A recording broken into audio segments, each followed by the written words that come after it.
matamu, saatnya meraih mimpimu. Arahkan pandangan ke depan, Tuhan kan menuntunmu.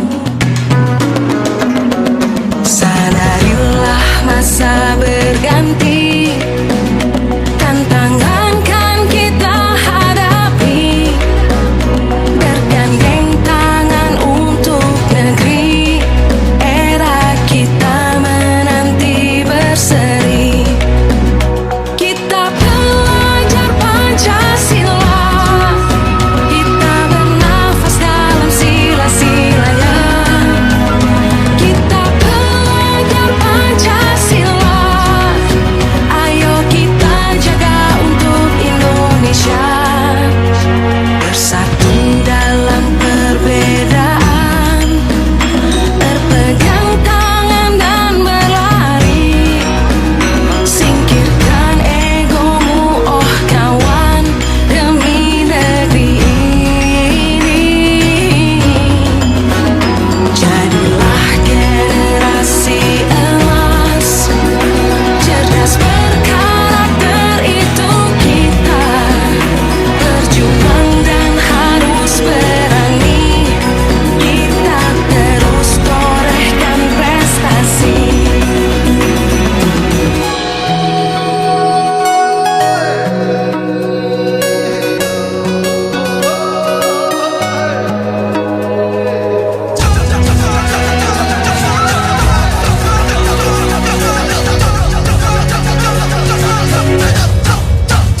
Kita belajar Pancasila, kita bernafas dalam sila-silanya.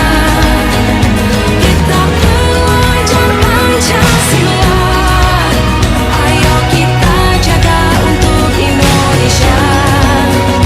Kita belajar Pancasila, kita bernafas dalam sila-silanya. Kita belajar Pancasila, ayo kita jaga untuk Indonesia.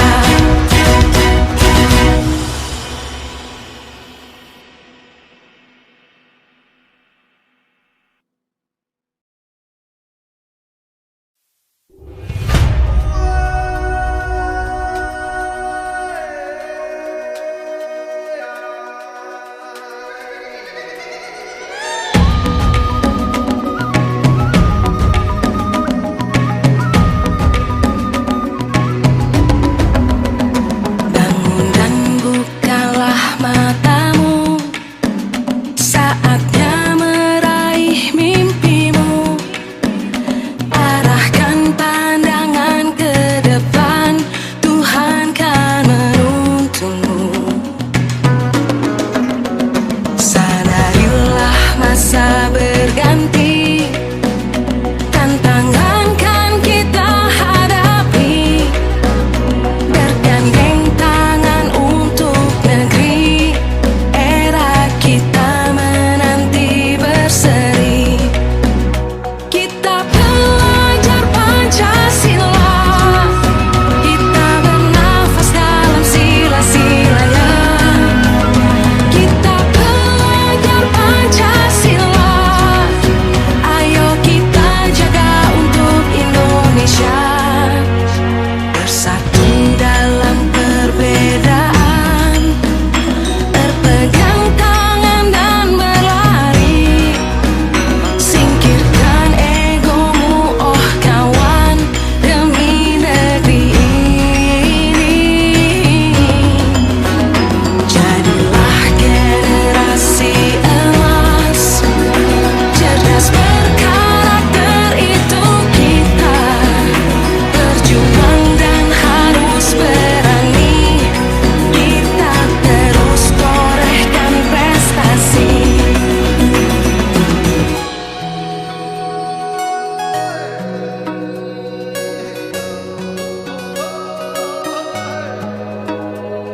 Wabarakatuh. Terima kasih waktu yang diberikan kepada saya. Mohon ditunjukkan Bapak Ibu, saya merepoti sedikit untuk menyimak hasil dari 2 bulan saya ikut DPP. Mohon izin Pak Arif, selaku PP juga buah muda, materinya sudah disampaikan, tapi kalau saya menyampaikan pun insya Allah tidak selesai karena ini rangkuman saya 2 bulan. Modul 1 ada 1.1 sampai 1.4. Nanti saya akan bahas yang 1.4 saja karena ada hubungannya dengan mungkin kita di sekolah disiplin sama segitiga restitusi. Tuh. Nah, dalam aksi nyata ini saya mengulas sedikit saya sejawat ini sudah berkenalan, sudah kenal semua. Saya di angkatan 6 kelas 58. PP saya adalah Bu Puji Utami dari SMP 8. Fasilitator saya Bu Novi dari Makassar, tapi asli Surabaya. Nah, dalam kegiatan CGP ini ada beberapa kegiatan, alurnya namanya alur merdeka. Itu mulai dari diri banyak sekali. Tapi insya Allah kalau Bapak Ibu mau datang, kita menikmati sedikit demi sedikit tahap demi tahap. Insya Allah tidak serepot itu Pak Anhar. Santai, pokoknya kita bisa membagi waktu. Betul Bapak Ibu monggo. Kemudian di modul 1 itu tentang yang pertama adalah tentang filosofinya Ki Hajar Dewantara. Mungkin kita semua sudah mengenal namanya Ing Karso Sutulodo, Ing Madyo Mamkarso Tuturi Handa Yani. Insya Allah itu sudah semua Bapak Ibu. Artinya apa ya? Ya kita di depan berarti jadi suri tauladan, jadi contoh yang di tengah memberikan semangat motivasi, yang di belakang kita harus mendukung. Makna pendidikan sejatinya adalah kita memerdekakan anak-anak kita, berhamba kepada anak. Pembelajarannya harus berpusat pada intinya kita disadarkan Bapak Ibu bahwa sebenarnya selama ini mungkin kita monggo seperti apa, tapi tentu saja semuanya adalah demi anak-anak kita. Pendidikan tempat personal berintis sudah ibaratnya kita ini kalau di dalam mobil itu ada tayangan, kita itu diibaratkan sebagai petani. Ya, berarti murid kita adalah padinya, benihnya, ladangnya adalah sawah kita. Apa sekolah kita, sawahnya adalah sekolah kita. Nah, bagaimana cara kita ini untuk bisa menumbuhkan padi yang baik, menumbuhkan benih-benih yang baik untuk bisa menjadi lebih baik. Itu tergantung pada diri kita masing-masing sebagai seorang pendidik. Nah, di modul 1 ini kita juga diajarkan untuk ini kodrat alam dan kodrat zaman. Anak-anak kita itu punya 2 kodrat alami itu Bapak Ibu. Kodrat alam sama kodrat zaman. Kodrat alam berarti apa yang ada di sekitar anak-anak, termasuk diri anak-anak sendiri itu mau ditumbuhkan, potensinya seperti apa, lingkungannya seperti apa, itu yang harus ditumbuhkan. Dan terakhir adalah kodrat zaman. Kita mendidik di tahun 2022 kita akan sama dengan mendidik anak-anak yang di tahun 90-an. Makanya caranya pasti akan berbeda. Intinya semuanya adalah kita itu mau tidak mau harus mau untuk berubah, karena pendidikan dan kebudayaan itu istilahnya adalah dinamis, terus berkembang. Ini di modul 2 kita dapat nilai dan perannya. Nilainya apa ya? Ada berpihak kepada murid, mandiri, reflektif, inovatif, kolaboratif. Secara keseluruhan nanti banyak yang dijelaskan, tapi tidak ke sini. Kemudian perannya menjadi pemimpin pembelajaran, kita sudah setiap hari menjadi pemimpin pembelajaran di kelas, cooking seperti ini, kemudian menjadi teman, mendorong kolaboratif, menjadi pemimpin, mewujudkan kepemimpinan murid, sama menggerakkan komunitas. Ini tugas di Lokakarya secara keseluruhan. Oke saja, ini juga sebenarnya di modul 1.3 ini kita diajarkan untuk membuat visi guru bergerak, visi kita untuk anak-anak kita di masa akan yang datang itu bagaimana. Kemudian pendekatannya harus melalui pendekatan injury apresiasi. Jadi kita cari potensi baiknya, bukan yang kurang, tapi kita tahu bahwa anak itu punya kelebihan. Nah, itu yang kita nanti saya fokus di sini saja Bapak Ibu. Modul 1.4 modul terakhir yaitu budaya positif. Mungkin setiap hari kita sudah menerapkan ini Bapak Ibu. Mungkin di awal acara baru juga sudah. Nah, saya punya permainan. Ada dua teman dulu. Jadi silakan maju. Tidak apa-apa. Dua orang. Laki-laki perempuan boleh bebas. Monggo, main. Oke. Apa? Main-main monggo. Sama siapa? Sama Mama Rita. Ayo Mama Rita. Ini ada dua permainan begini saja Mama Rita. Ada hasil sama siapa?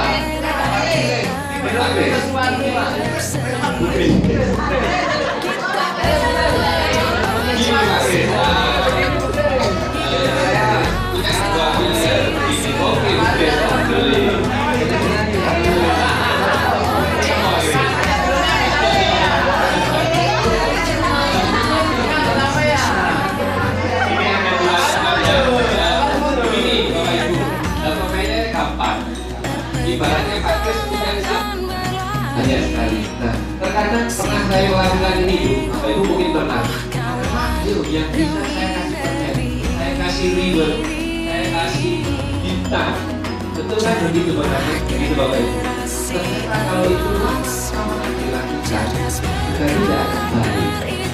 Nah, berarti motivasi itu sebenarnya harus turun dari Bapak Ibu, dari dalam lagi.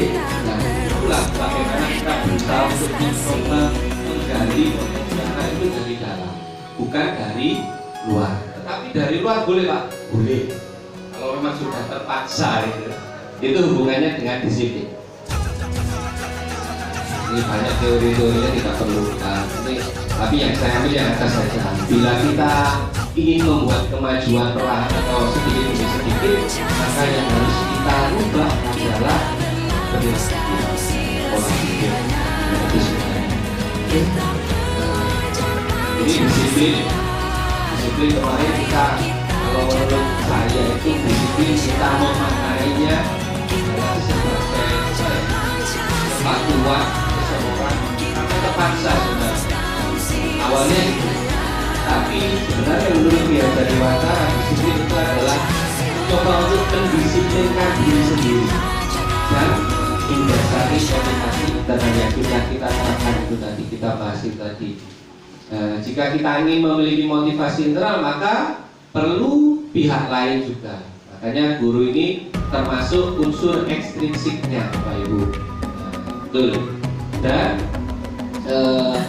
apa yang kita lakukan selama ini membuat peraturan kelas itu ternyata bagian terkecil dari budaya positif Bapak Ibu yang akan dilakukan di kelas.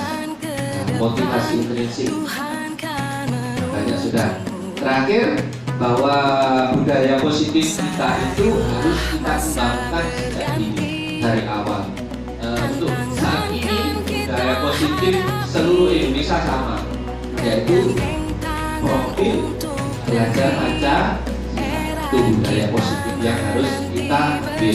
Banyak sekali di apa yang namanya di item-itemnya di satu profil belajar Pancasila yang pertama, kreatif juga itu banyak sebenarnya. Monggo nanti kita bicarakan di lain waktu. Kalau kita mau sharing, monggo. Apalagi kelas 1 sama kelas 4 ya nanti. Nah ini yang katanya Pak Anggar tadi, motivasi diri seseorang itu ada 3. Kalau menurut ini Pak Anggar ya ini dosen tadi. Motivasi yang pertama adalah sebenarnya kita mau berdisiplin itu karena satu, terpaksa agar kita tidak dihukum, terpaksa agar kita tidak menghindari ketidaknyamanan. Absen parkir, absen isu-isu dikatakan selama masih belum dari dalam diri kita. Saya juga begitu. Kadang-kadang masih begitu. Kemudian yang kedua, motivasi yang kedua itu adalah untuk mendapatkan imbalan atau penghargaan dari orang lain, seperti yang tadi, anak-anak siapa yang bisa mengerjakan, saya kasih permen.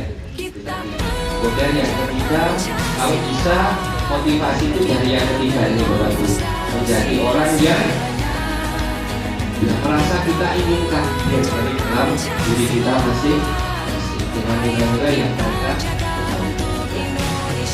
hukuman, konsekuensi, restitusi, mana yang sering kita lakukan. Konsekuensi gitu ya. Hukuman itu Bapak Ibu cenderung membuat hidup kita merasa merasa sakit misalnya. Kalau konsekuensi itu membuat anak ini sudah terbuka, sudah tahu pilihannya itu begini.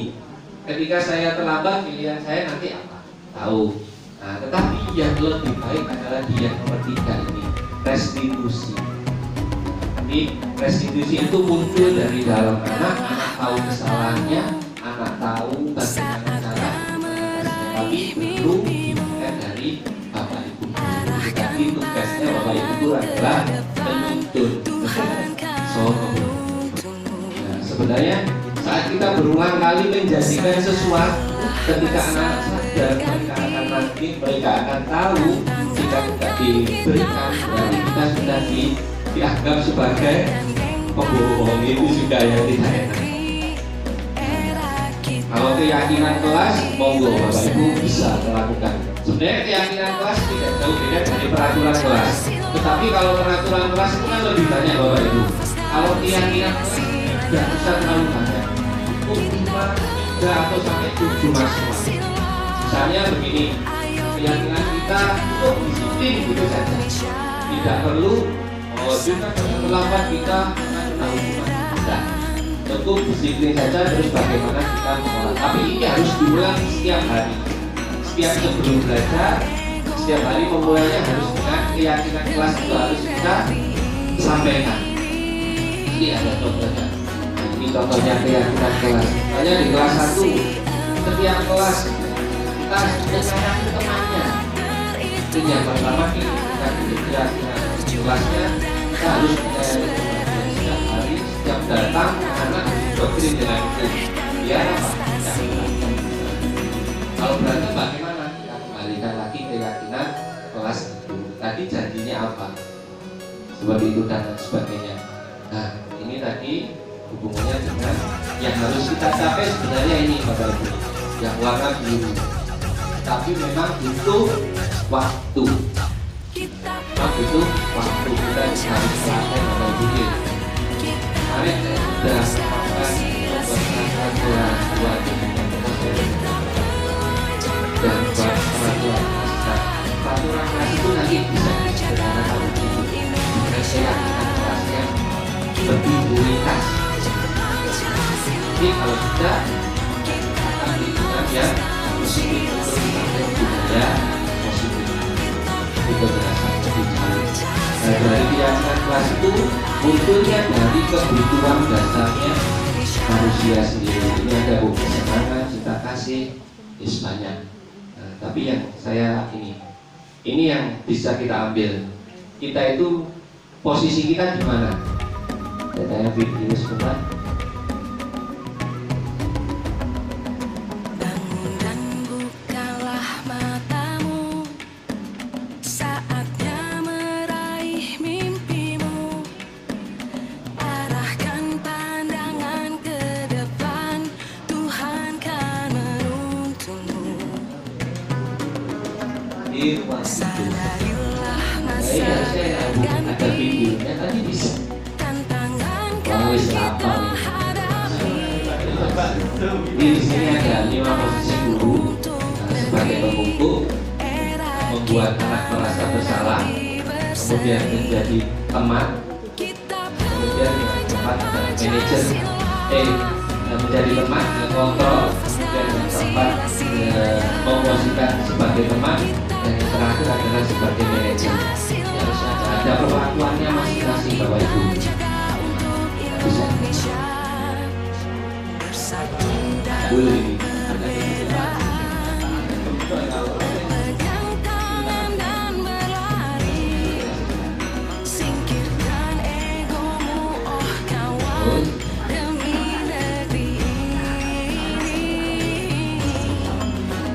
Jadilah generasi emas, cerdas berkarakter itu kita, berjuang dan harus berani, kita terus torehkan prestasi.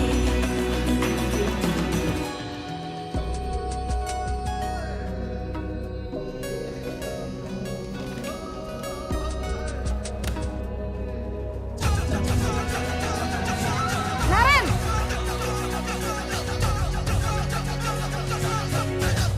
Selamat pagi, Bu. Kita Selamat pagi, Naren. Pancasila. Maaf, Bu. Saya terlambat. Iya, sekolah masuknya jam 9, sekarang udah jam 7.20. Jadi sekarang bagaimana ini, Naren? Maaf, Bu. Saya lupa setel alarm saya semalam.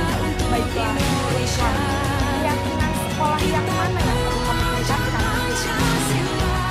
Menghargai diri sendiri dan orang lain mungkin, Bu. Jadi, apakah Naren meyakini prinsip saling menghormati tersebut? Iya, Bu. Saya meyakininya. Apakah Naren bersedia memperbaiki masalah keterlambatan ini? Bersedia, Bu. Bagaimana kamu akan perbaiki masalah keterlambatan ini? Saya akan coba untuk tidak lupa menyetel alarm saya, Bu. Baik, kalau Naren lupa menyetel alarm di rumah, ada orang yang kira-kira bisa bantu mengingatkan tidak? Ada, Bu. Kakak saya, Kak Emma. Ada lagi selain Kak Emma? Selain Kak Emma, ada ibu saya. Baik, jadi yang mengingatkan Naren adalah Kak Emma dan ibu kamu ya. Kira-kira akan mulai setel alarm kapan nih, Naren? Setelah pulang sekolah, akan segera saya lakukan. Baik, jadi Naren akan setel alarm untuk bangun besok pagi dan akan diingatkan oleh kakak dan ibu Naren ya. Ada lagi yang mungkin perlu dilakukan, Naren? Agar tidak terlambat bangun lagi. Tidak ada, Bu. Baik, Naren. Terima kasih untuk kerjasama kamu. Sekarang kamu boleh kembali ke kelas untuk belajar. Baik, Bu. Terima kasih. Posisi manajer adalah posisi kontrol yang disarankan untuk membimbing murid memiliki sikap disiplin yang positif, yaitu murid yang mandiri, bertanggung jawab, dan dapat memecahkan masalah. Tujuan dari posisi ini adalah agar murid dapat berefleksi atas tindakannya. Guru akan dengan tulus memberikan pertanyaan-pertanyaan bermakna, sehingga membuat murid dapat belajar dari kesalahannya dan mencari sebuah solusi untuk menyelesaikannya.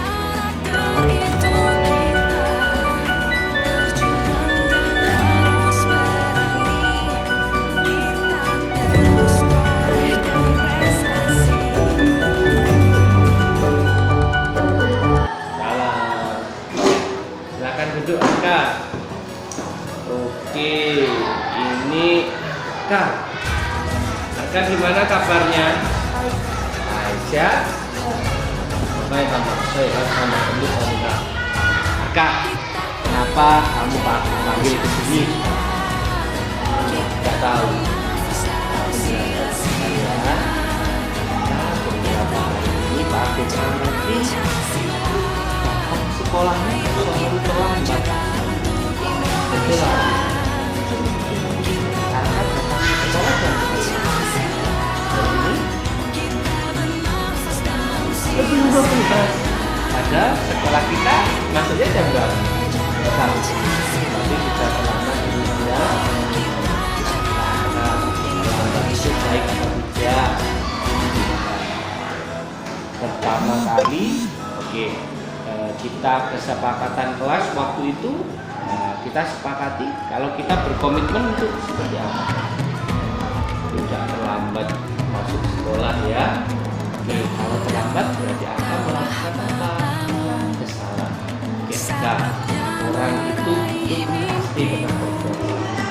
Apapun juga pernah terlambat. Tapi kalau bisa tidak setiap hari harus kita berbuat. Ya, karena kita kita dulu pernah punya kesepakatan kelas berkomitmen untuk datang tepat waktu. Ya, kita jadi orang yang sukses dan disiplin kan gitu. Nah, kalau boleh tahu ini ya, kenapa sih Arka kok terlambat? Bangunnya telat. Wih, kalau bangunnya telat pasti ini tidurnya malam ini. Jam berapa kalau tidur? 11 malam. Ini mau tidur anu ya, apa? Main HP ya? Main HP. HP-nya sendiri. Diperbolehkan sama orang tua. Kadang nggak boleh. Harusnya Arka itu main HP-nya setiap hari. Sebenarnya itu ya. Jadi nanti jalan atau solusinya adalah ketika Arka di rumah tidurnya dibangunkan siapa? Ibu ya, sama ayah, sama buat apa tadi? Malah, nah kalau begitu nanti kira-kira mulai kapan kita akan terapkan? Mulai nanti ya, sekarang ya, tidak terlambat biar sekolahnya lebih baik lagi ke depan. Kira-kira kalau kita disiplin waktu seperti itu manfaat apa tidak?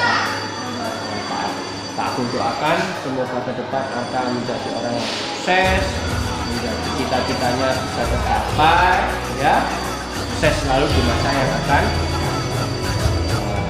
Hanya itu yang aku bisa sampaikan ke Anda. Selalu bisa menjadi orang yang baik.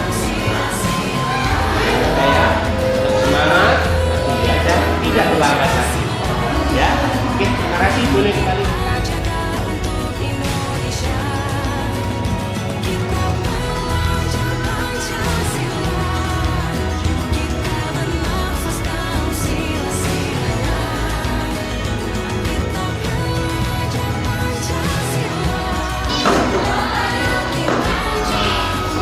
Halo Gede, gimana kabar kamu? Sehat ya? Alhamdulillah. Hari ini sehat? Alhamdulillah. Gede tahu kenapa kamu panggil ke sini? Bisa. Gini. Pada waktu CS kemarin, Gede mengerjakan ulangannya gimana? Nyontek atau melihat jawaban teman, betul begitu. Kira-kira nyontek kerjanya siapa ketika kemarin? Guys,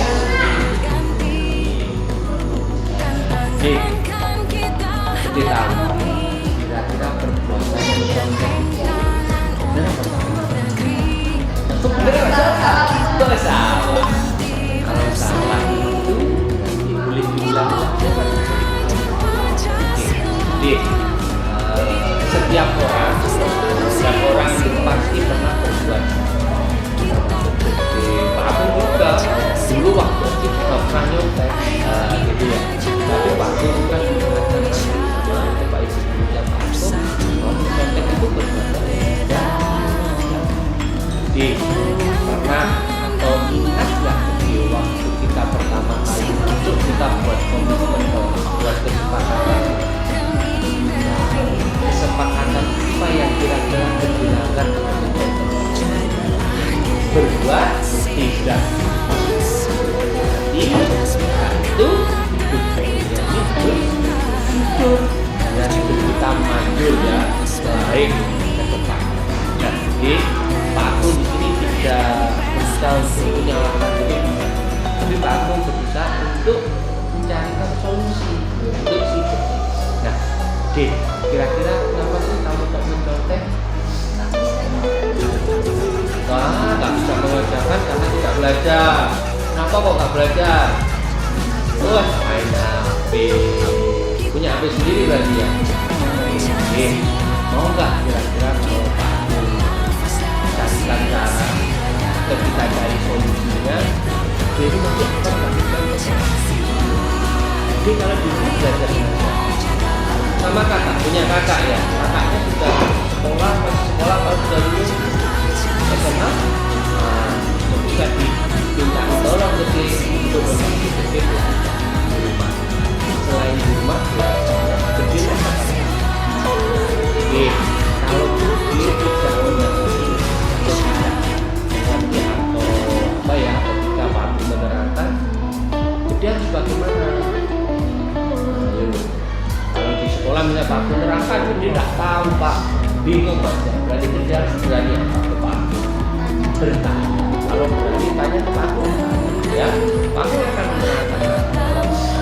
ketika kamu tidak malu-malu tanya Pak, teman-teman tidak tahu kayaknya jangan ya, itu enggak.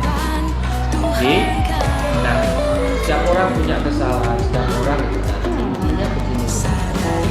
Kita saat ini aku sudah tahu kesalahannya. Jadi kita perbaiki dia Pak, kita bahkan katakan tadi kita harus belajar ya, harus makanya tidak boleh nyontek, terus belajar sama kakak, ya deh, terus apalagi ya tadi ya, bertanya kepada waktu jika tidak mengikuti. Kira-kira dia akan tidak nyontek lagi apa masih mau nyontek lagi? Kira-kira mulai kapan akan kita lakukan perbaikan? Mulai sekarang ya. Nanti kalau tidak tahu, tidak paham, tanya. Dia ketika ulangan tidak tanya teman gitu ya, gitu ya. Oke, terima kasih. Semoga ini bermanfaat untuk kita. Orang hidup harus berbuat jujur dan jujur biar masa depan baik, ya, sukses. Terima kasih gede.